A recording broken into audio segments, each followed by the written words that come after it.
Hello, this is Hope, and you're listening to Covert Castaway. Welcome to my weekly diary of what I learn and how I cope with transitioning to life as a liveaboard cruiser.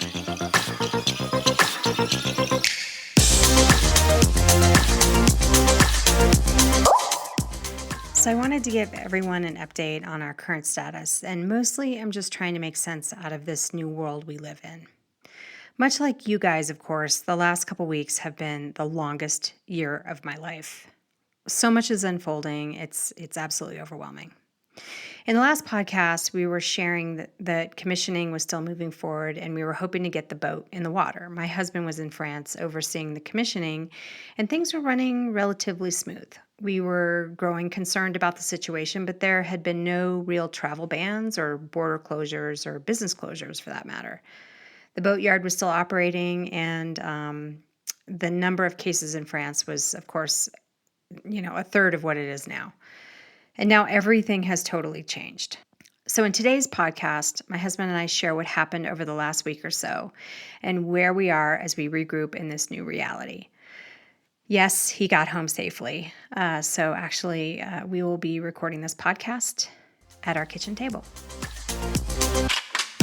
So let's start off where we left off last time, which was you were in an apartment and you were accumulating all kinds of equipment and supplies for the boat. And the boat was in the boatyard, kind of waiting for it to not be rainy so that the anti-fouling could get applied. And so what happened next? Like, take it from there. Maybe you can describe what happened once everybody in La Rochelle and in France started to realize the severity of the situation. So, yeah, it was Monday last week. And in the afternoon, there were some rumors circulating about people hearing from other people who were connected in high places that France will shut down the next day. So as those rumors became more and more real, I had to kind of figure out a couple things. With all the equipment that I had been accumulating in the apartment. I mean, you had so much stuff. You had boxes and boxes of... Yeah, there was between sailing stuff that we had gotten a shipment from the Netherlands. And then I went to the to buy tools and so to buy sports equipment, and everything was supposed to be loaded on the boat before I leave La Rochelle. I mean, you bought bikes and paddle boards and tools and and not to mention all the stuff that you had started ordering on Amazon, like for the boat itself. Yeah. So there was a lot of stuff. There was like a mini warehouse, the apartment. So suddenly it was Monday afternoon. The lockdown was supposed to happen the next day at noon. So I had to figure out quickly what I was going to do with that stuff. So luckily with Uchimara, they had space for me to kind of put some boxes there and the bikes and different things. So got help from Baptiste. We moved stuff in the car back and forth. And this was all within a day, right? This was a pretty short time frame. Yeah, I had on the Monday night, I had tried to figure out also how to get to my parents' house, like about 2 hours north of where I was. And so I was able to rent a car. They were considered being like public utility, so that was good. I had the way to go to my parents' house and I had a way to move stuff around. And so I packed everything the night before, and then in the morning I started to load the car and move those in the different locations. And once that was taken care of, so some of it is on the boat, some of it is at Uchimara.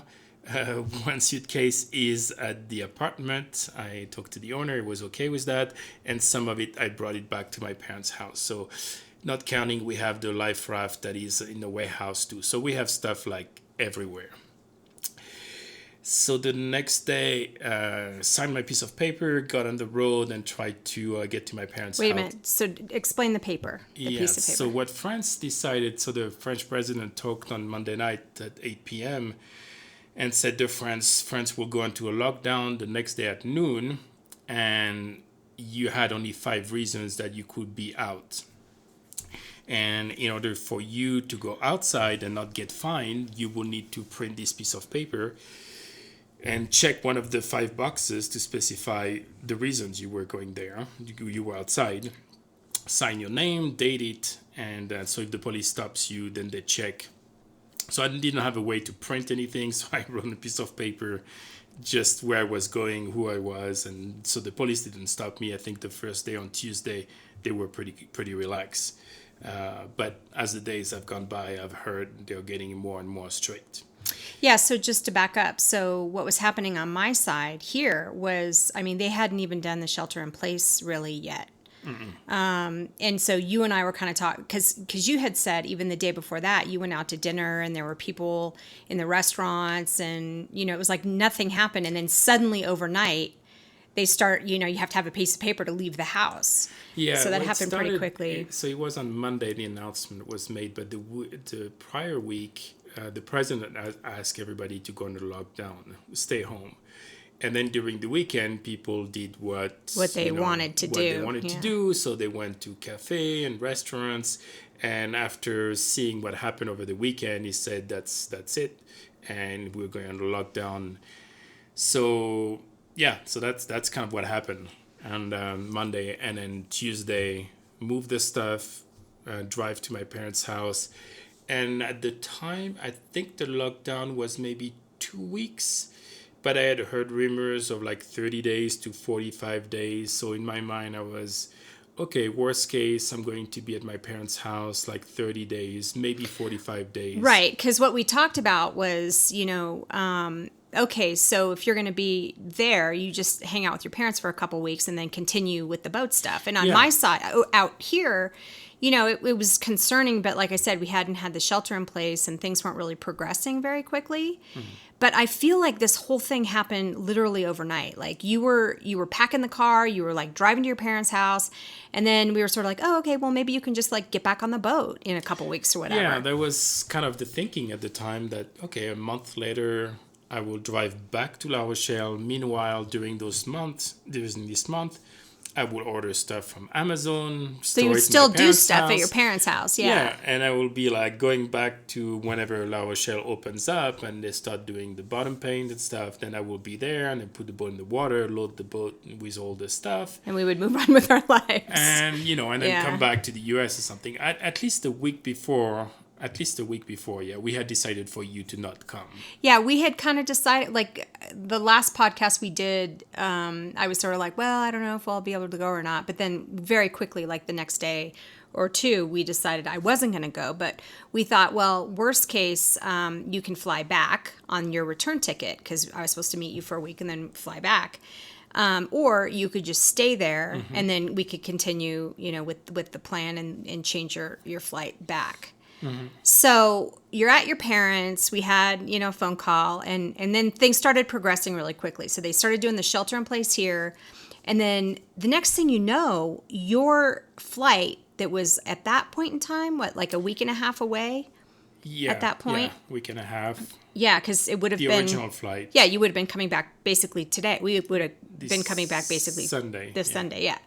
So I looked online and your flight had been changed to go through New York because it had been a direct flight from Charles de Gaulle, but then they started canceling the legs to your flight. And so I was like, oh man. So I went on and I was trying to get, you a different return flight. And then United was saying, oh, these flights are being canceled. And I started going, oh, wow, you may not be able to get back if we wait a week. So I got on and I started looking at all the different airlines. By the way, none of them would answer my calls. The only people that would answer my call was United because I was global services. So you have to either directly book online and hope for the best, or I was, being directed to United and some of their partners. So through there, I had you booked through Montreal. Mm-hmm. Through Canada on Air Canada. And then literally I hung up the phone and Trump got on TV with Justin Trudeau or whatever. And they were saying, oh, we're going to close the border. And literally like that, your flight was canceled. So that was crazy. So yeah, I guess that was that same Monday. Then I was booking those No, flights, that or was that was on Wednesday. So Wednesday? what happened? Yeah, on Wednesday, was it on Wednesday? I think it was on Wednesday. Um, no, I think it was on Tuesday. I had a call with my team, and my team is pretty geographically dispersed. So there are people in Italy, people in Germany, people in the UK, somebody in Quebec, and other people in California, and myself, I was in France. So we did a little check-in as a team to see how everybody was doing, but also to find out what was happening in all the places. And after hearing from everybody, especially the folks from Italy, the next morning, so it would have been Wednesday morning, I started to think about, okay, maybe the country is going to be locked down for like 30 days, but what's going to happen once the numbers starts to get better? And then I started to realize it's probably not going to, the unlockdown is not going to happen as fast as the lockdown. And then I started to realize, oh, that could take like a month or two, maybe, to suddenly like bring some businesses back, into like work, Right. but maybe like less essential businesses and will still be closed, and so it might be like very gradual monitoring from week to week, if other numbers keep going down, or. And then I had sent you a text and be like, I'm thinking that it might be a good idea that I get back home. Yeah. And then when you woke up later that day, because you were in California, then you started to That's when I realize started all booking that. all the flights. So I Yeah. had already come to Yeah. conclusion that I needed to probably to leave. And then you realized that everything was getting canceled. Yeah, exactly. So that's what was going on. So Yeah. then it was like Wednesday late afternoon. So the original flight was canceled. Then you had booked me a flight on Saturday, the week prior. So that got canceled. So then you booked me two flights on the next day. Yeah, then it turned into like the Thursday. next day plan, because I was like, holy cow, because the further out, it seemed like the further out the flights were getting booked, the more they were getting canceled, or they were starting to get canceled so much they were rerouting through four or five different stops. Yeah. That was crazy. So I'm like, okay, what's the soonest he can get out of there? So that was then Thursday morning, right? So that was at my time in your time. France. That was Your Thursday. Wednesday, late Wednesday. And then, so one of the flights you had was leaving the next day from Paris at like 10:30 or something in the morning, pretty early. And the problem is that I was in Brittany where my parents live, and so I needed to go from Brittany to Paris. And the first train was going to get me to Paris something like 9 o'clock. No, it was like 9:11. It was Yeah. like a quarter past. I had almost. like at the most an hour and a half to get off the train and be on time to board the plane. So that was pretty tight. So the thinking was Wednesday night. It wasn't even an hour and a half. I mean, it was like an hour and 15 minutes. Yeah. It was, yeah. So then I was like, okay, plan B, I'm going to go rent a car and I'll leave early and I'll drive to Paris. So I checked online, the rental company was closing at 9 p.m. So I'm like, okay, good. We'll have dinner, then I'll just take the metro, go there, rent a car. I get there, all rental companies are closed. I call, and somebody picks up the phone, but they say there's nothing we can do if they're not physically in the office. So the rental option Went away. And I'm like, oh, just call Uber. And you're like, no, they don't have Uber in France. It doesn't work this maybe, way. But there is no like Uber Yeah. to Paris. And Yeah. So then it was back to Because plan that was A. by now, that was like 8 p.m. your time in France. Yeah. And the flight left the next morning Yeah. I had a 10:30 flight booked and a 10:40 flight booked. Yeah.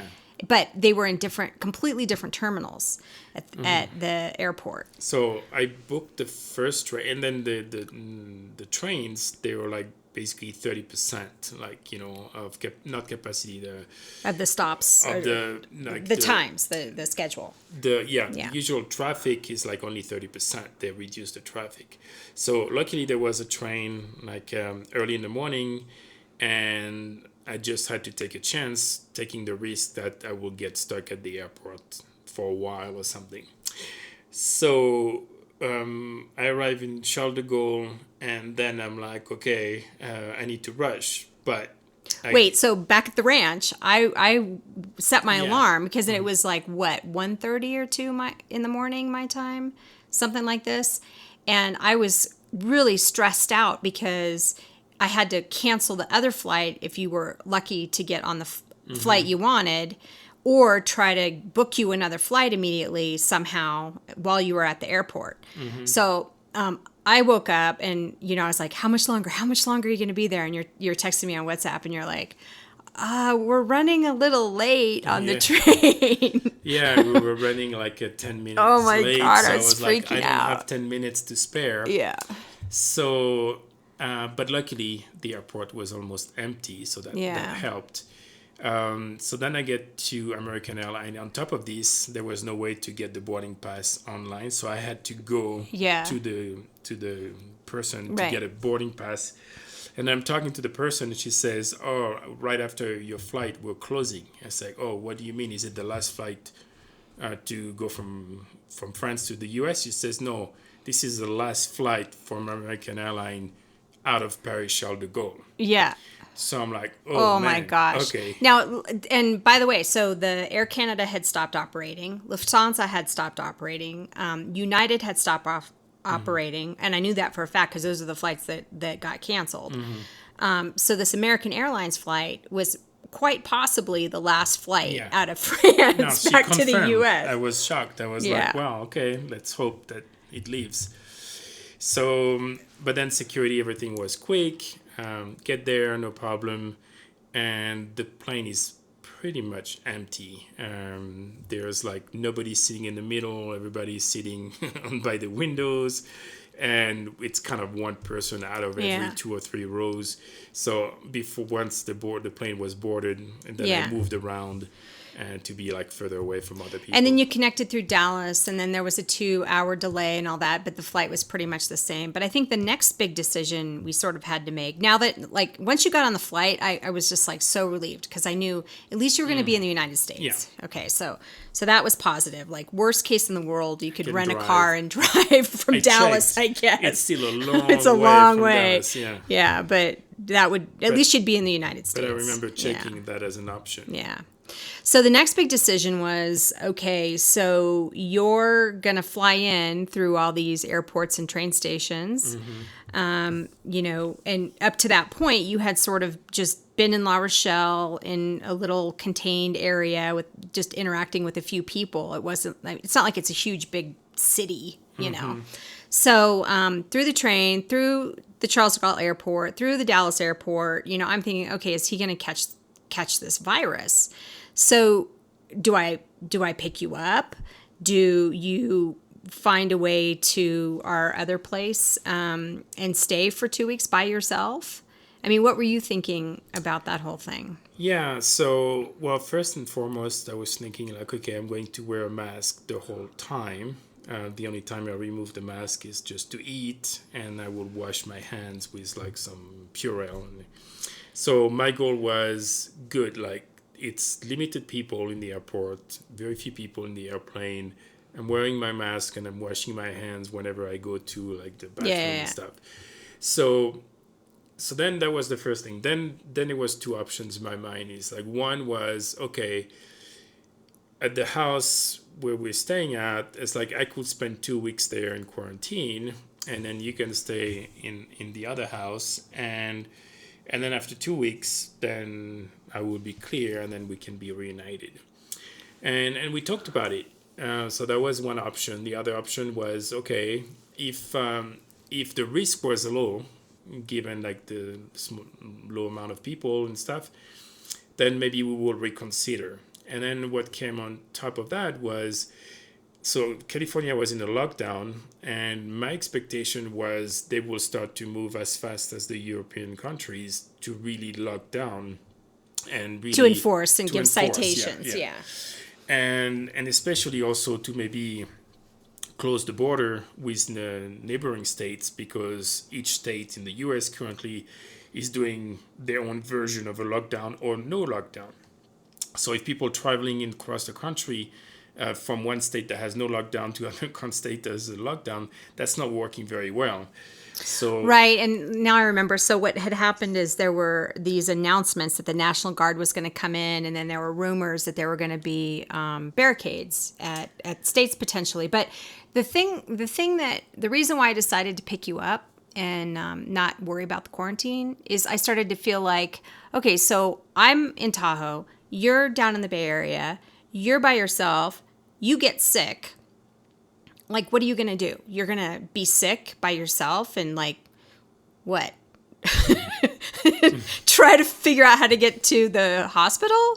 I mean, that just didn't make any sense. So I felt like, okay, if you're going to get sick, I'm going to take care of you anyway. So I'm going to be exposed. So that's sort of where we landed. So, so I decided to pick you up, and here we are.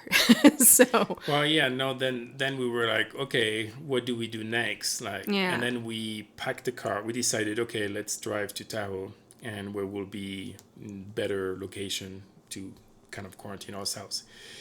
So then we packed the car, and the assumption was, well, we'll be there for a couple months. So we packed everything we would need for a couple months, and then we drove to Tahoe. And at that point, it was So like, to back up. So what happened is I drove down Thursday to pick you up. I think you landed at 8:30 8:30 at night or something. Yeah. And so I drove down, picked you up, then from Tahoe. Then we spent the night in the Bay Area at our apartment there. And then we were like, okay, we'll just pack up, for however long. Just take your essential belongings stuff and we'll hunker down up in Tahoe. We'll drive back up to Tahoe. So we drive back up. We get ourselves situated, and then we wake up Sunday morning. So Saturday had gone by. We're like, okay, we're going to hunker down. We're like getting all comfortable and cozy. And then we started to worry about our lease and like how long will it be, and all of these factors for us to need to stay down there completely changed. Yeah, what the fear was, okay, if in a week or so we're unable to move, or if they close the border between California and Nevada, then we're stuck here. So And we're paying rent the whole time. for us being stuck here, okay, it's not bad. It's not bad. The problem is we have personal items and the furnitures in the other house that we're renting. And valuables, yeah. Yeah, and then we were thinking, okay, we can not renew contract, but we can Right, because our terminate. lease is up in 30 But days. then they could claim that, well, you have stuff there, therefore you need to keep paying. And then we're like, okay, we really don't want to keep paying in a place where we're not staying at for a Right. long period of time. So then the Sunday morning, we decide, let's drive back down and let's take all our personal stuff. And then we'll offer to leave the furnitures there so they can rent it as a fully furnished house. Right, so we get in the car, we drive back down to the Bay Area, which actually went really quickly because there are literally no cars on the road. Yeah. And we get down there and we decide, okay, we pack up our stuff. I talked to the landlord and she's like, oh, I'll definitely have an easier time trying to rent it if it's furnished. And I said, okay, so is it cool if we leave some of the furniture? Because we were going to get rid of the furniture anyway if we were going to move up here or move on to the boat, right? Because what are we going to do with it? So it was really our clothes, personal items, valuables, sentimental items, things like this. So we literally moved in 3 hours? Yeah, total from the time we made the decision after breakfast to the time we were back here was 12 hours. So count 3 hours. Yeah, but that's 6 hours of driving, or Yeah. 6.5 hours so of that's driving. 6 hours to pack the car, to donate stuff. The car was full. We took stuff to the Goodwill, right? Yeah. And then repack the car with everything else, and then figure out a way to leave my motorcycle, my bike, bicycle, and a couple other things at a friend's house. So take care of all that. But we were super lucky because we drove up and I see the neighbor putting stuff out on the curb. Oh, yeah. And I'm like, okay, so is donation day tomorrow or trash day? And they said, no, it's big bulk trash day. And we were like, oh, yes. So we were able to take all the trash we would have had to somehow figure out how to get rid of and put it on the curb. And they picked it all up. I mean, oh my God, we must have, we had so much stuff. We drove that day and that day. Yeah. So there was I mean, there was a lot So of much stuff on the stuff we side had of to the throw street. away, I yeah. was sure that I mean, they I would not didn't think pick they would everything. pick it up, yeah. But yeah, our friend said, yeah, they picked up everything. That's crazy. So So that we drove was, back up. yeah, So that was Sunday night. yeah, And today's, Thursday. Thursday. And all week I've been thinking something else is going to happen that we're going to require that quickly to find like a Something. solution, logistical solution to solve another problem, because it happened Tuesday to go from La Rochelle to my parents' house. It happens Thursday morning to leave France to go to the US. It happened Friday when we decided, okay, let's pack the car Let's and pack go to Taro. everything. And it happened again Sunday. So that was like a crazy So we week. had 4 fire drills. Well, you had 4 fire drills in a row. Yeah. That was nuts. So, yeah, So finally, kind of like, we're kind of here. We can Yeah. take a deep breath. All right. So the boat is on the hard. yep, The boatyard is shut down.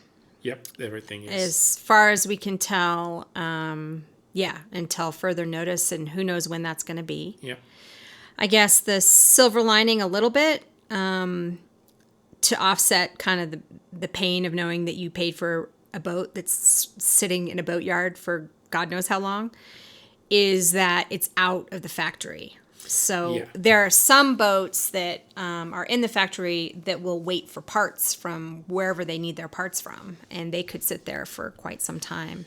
yeah, it's going to be interesting because we're at the end of March. All major companies close in August, like Fontaine Peugeot, For the whole month of August. So that means at some point in time, they're going to be able to get back to work. The problem is it's kind of, they build the hull and the deck, but the rest is basically an assembly process where they have parts coming from all over, including Italy, and then they put this inside the boat. So all these countries are closed and have different schedule of the lockdown, and who knows how they're going to get back to work at what time frame. Right. So before Fontaine Peugeot can, release like a complete boat, it might take quite some time. Even if they go back to work, they might not be able to assemble a complete boat. So, and then it's going to come to the month of August. Yeah, and I'm thinking of France, okay? Like what they did in the US is when they decided, okay, the kids are going to be out of school, they're just like, okay, we're shutting down school for the rest of the school year, so we'll see you guys in September. Like that's kind of what has happened here, at least in California. And so, like in France, when they just say, okay, we're just going to shut down through the summer and everybody's just going to come back again in, August, September. For school? No, just in general. Like, why would they try to ramp back up and then in time for summer and then everybody's used to their summer holiday? Fontaine Peugeot is And then one- are people really going to go on holiday? Like, Oh yeah. Yeah, I mean, people are, everywhere where people are being confined to their house is, when they feel safe to go on holiday, people are going to want to go on holiday. And I was talking to my boss today. That's going to be an issue, when suddenly like the virus is gone and people feel safe, suddenly everybody's going to want to go somewhere after having been locked down for a couple of months. oh, so you think it's going to be a big, there's going to be a lot of people. So I think French people will go on vacation in July and August as long as, it's safe. And I think companies that usually close in August, I will be very surprised that they tell people to go to work. Because they do maintenance work and stuff like this. And so, Yeah, so I'm just not even sure that our commissioning agent and, the people that we need to kind of finish our boat, because we were literally like 4 days away from putting the boat in the water. Yeah. It's like, are they even going to open up and ramp back up? For the commissioning company, that's different because, like for our boat, for example, they need the bottom paint. They need to do the bottom paint, and they need to the two major projects is the bottom paint and the solar panels. So I'm assuming they have. And they have all the parts. I'm assuming like the paint they do because it was supposed to start the day it got locked down. And the solar panels, I'm assuming they've been building the frame and they have the solar panels. So I think once they get back to work, I think they're going to be able to complete this project. and maybe like some boats that are sitting there that are waiting for the commissioning to start. I'm pretty sure that Uchimata has ordered the parts and they can do the work. So I think for them, they'll be able to get back to work and do some stuff. But if it takes too long for FP, for Fountain Pajot to start releasing new boats, then they might there's definitely this with, gap that's going to happen. Like there's the Yeah. boats that are in the yard waiting to be completed that are out of the factory. Mm-hmm. We fall in that category. And then there's the boats that are stuck in the factory waiting for other suppliers to finish completing manufacturing the boat. And I think that's going to be a huge lag. Yeah, Yeah. I think so too. Yeah. So, So I don't know, like but even if you have your boat right now, you cannot go Right. anywhere. Right. Because all the countries are in lockdown in Europe, and the marinas are not accepting new boats from what we hear. So if you have a boat, and the first thought is like, oh, it's great, you have a boat, you can be on confinement in your boat, and the problem is you cannot leave with your boat. You're basically stuck on your boat. You cannot go from marina to marina. You can probably go to an anchorage and come back to the marina. And you can get groceries, right? Yeah. I think what I've been able to figure out is like the whole, Schengen visa issues, given this situation, like how people are dealing with that. If you're stuck, I don't know. Yeah, I don't know. Yeah, but, they'll make exceptions, I'm guessing. But. Yeah. I mean, so our plans, which were originally to, start sailing, in this season, I mean, the farther they back into cold weather in the Med, I mean, we could be potentially not really doing our boat plan until next spring. I mean, Well, I think it will have to be really bad. So I think Italy is getting better. Then the trend has reversed. I'm hoping that... Well, it's gone down. It hasn't reversed, right? Well, it was going up and up and up, and now the number of cases every day is less than the day before. So that's a good sign. That means the confinement is working. It'll be interesting to observe how they come out of this confinement. And then, so I think we're at the end of March. I think all the European countries are taking drastic actions to make sure that it's not getting out of control. So I have a feeling that there's a good chance by April, May, June, 3 months from now, then I think maybe, hopefully, things are back to some kind of a normal. The problem I see is in the US, it has been handled very, very poorly. So the numbers are like starting to explode. And so the issue we might face is like suddenly... France is up and running and we can't get out of the United States. Yeah, so we cannot fly to France because they're like, hey, you're coming from like a contaminated area. Or if you're coming... so they might say, hey, no flights from the US or something. Or if you're coming, we might have to be in a quarantine for 14 days or something.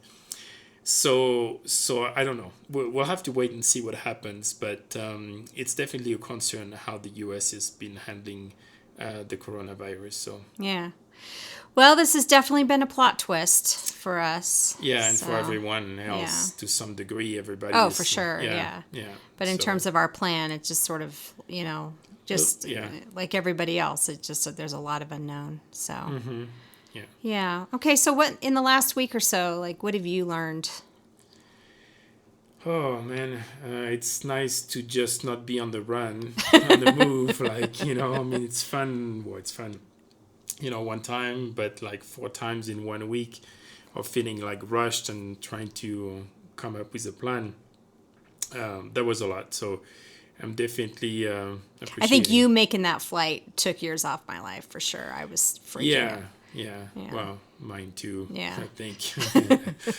So so right now it's like trying to adjust. I think I still haven't quite settled down, but I think you're starting like a normal life a little bit. Well, so- in containment or whatever. Containment. Yeah. But at least now it's like things are like not moving out of control. Like lives. It's like Yeah, and so far so good on the health front. Knock on wood. I think both of us are a little bit paranoid about that, but we're trying to take care of ourselves and stuff. So that's the most important thing. Yep.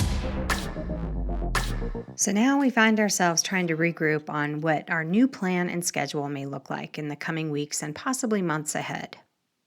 What about you? How have your plans changed? Check out the Covert Castaway Facebook page and share your story. Thank you for listening. If you like this podcast, please subscribe, like, or share with another Covert Castaway. Fair winds for now.